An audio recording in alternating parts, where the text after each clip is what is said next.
All right, folks, this lesson is on implicit differentiation. This one is will be a lighter one. You guys are going to pick up on this real quick. So you may be thinking, like, what does this word implicit mean, right? And that's the smart question to be asking. You actually already know about implicit relations. You may not know that they're called implicit relations, but you're already familiar with them from your work last year. So an example is this. So that's the equation of a circle, right? So not a function because the circle doesn't pass a vertical line test, but all the points that are solutions to this equation make up a circle. So an implicit relation is it's a relation.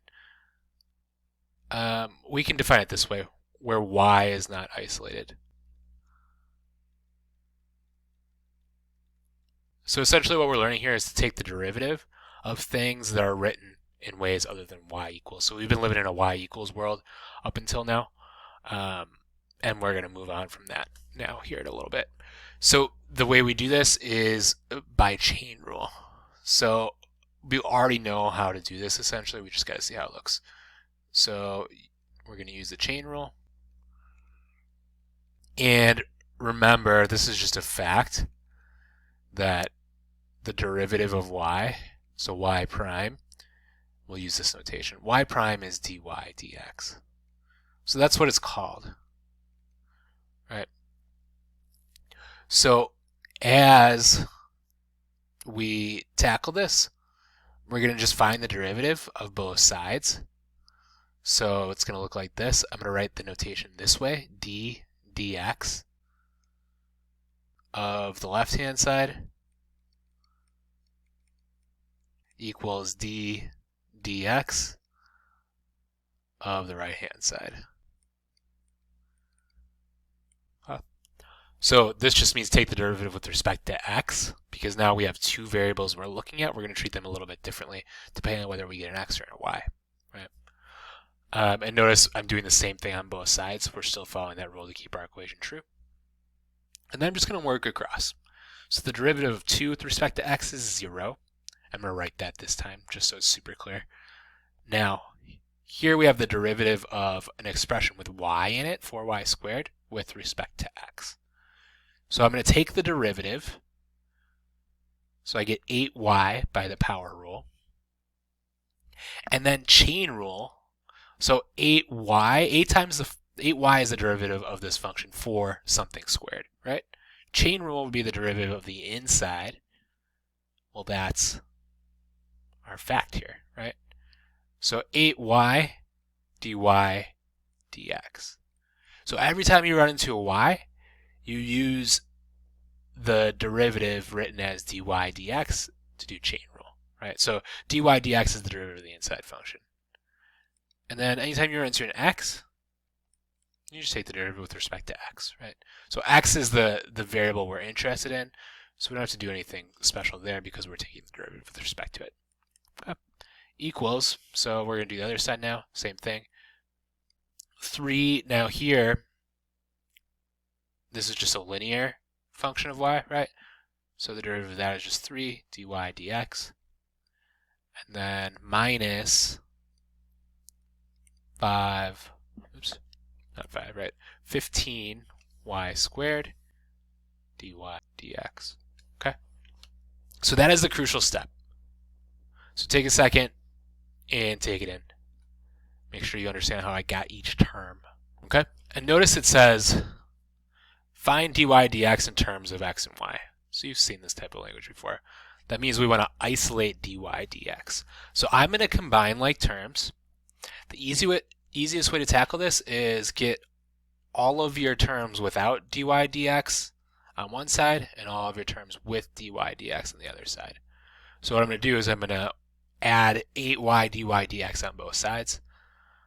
So I'll get 9x squared equals 3 dy dx minus 15y squared dy dx minus 8y dy dx.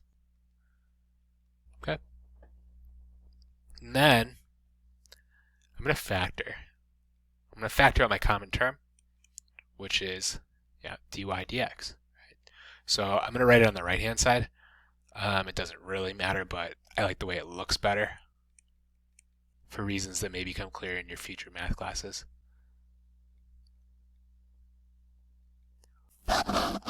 So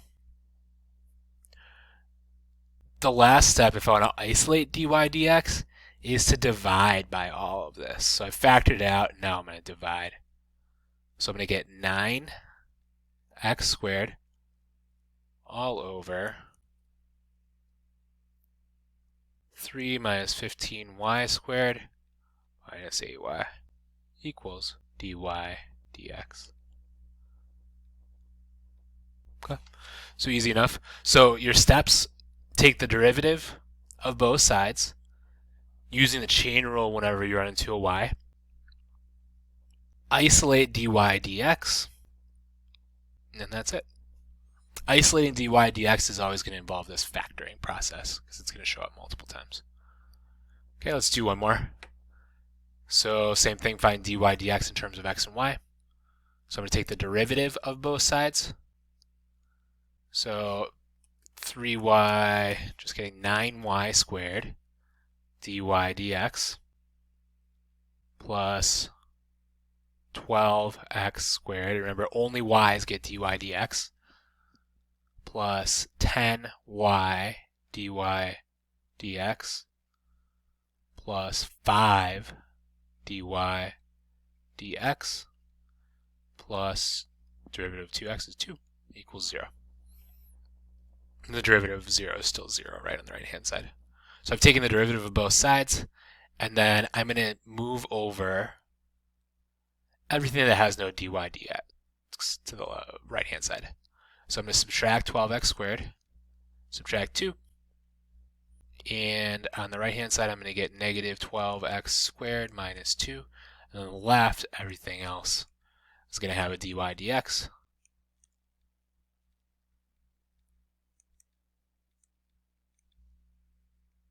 Okay. And then remember, once we have only dy dx terms on one side, we can factor. So I'm going to factor out my dy dx and just write each term.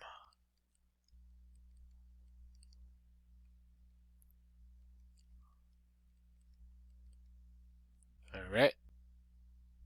And then remember, what I want is this dy dx to be isolated. So I'm going to divide, and then I'll be done. So these do take a little bit of algebra, but once you know the steps, you're cruising through them the same way every time. So there's my final solution. So there's my derivative in terms of x and y. Okay, this is going to become useful to us in the next chapter when we're going to tackle some word problems, where we might use something like the Pythagorean theorem or something like an area formula that you already know, and then see how those relationships are changing. Okay, so that's where we're going with this. For now, just worry about the steps.